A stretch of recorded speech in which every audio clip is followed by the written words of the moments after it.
Erev Shabbat Shalom, Parashat Vayishlach. The sequence of events in our parsha doesn't seem to make sense in a way.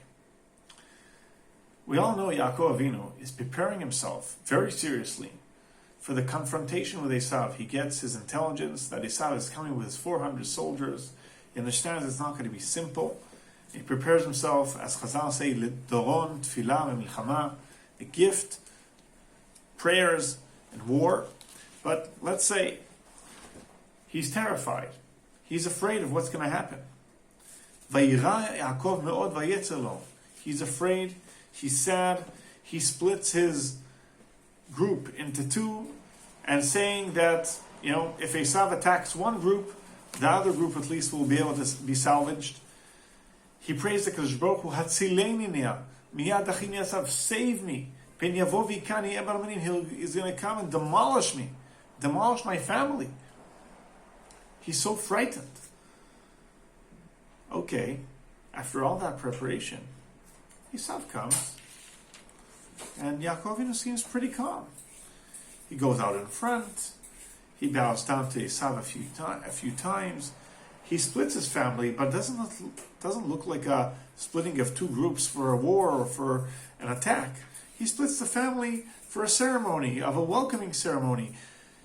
These bow first, then the others bow second. Afterwards, everything's so calm, so family-like, like we would have wanted to expect like we would expect two brothers to meet.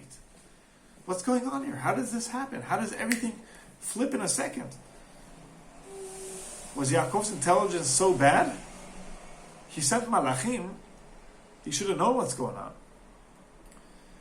And the answer is what happens to this dichotomy, to this difference. What happens for the preparation and what happened is really what happened in that night between the preparation and the meeting. That night, the angel fights with Yaakov. Chazal say that angel is really the spiritual power of Esav, Savo shel Esav. And Yaakov Avinu fights back. And it's a spiritual fight. It's a spiritual way of, it's a spiritual confrontation. And Yaakov Avinu overcomes. He overcomes Esav on a spiritual level. And once he manages to overcome Esav on a spiritual level, then already it's finished. There's no way Esav can really attack him. Maybe even Esav realizes that, and then when he comes to meet Yaakov, he knows there's no point. I lost. Because if you lost on the mental level, there's nowhere you're going to win the physical one. And the same way Yaakov comes, he realizes, Ki saritem Elokim enashim betuchan. He had his faith spiritually.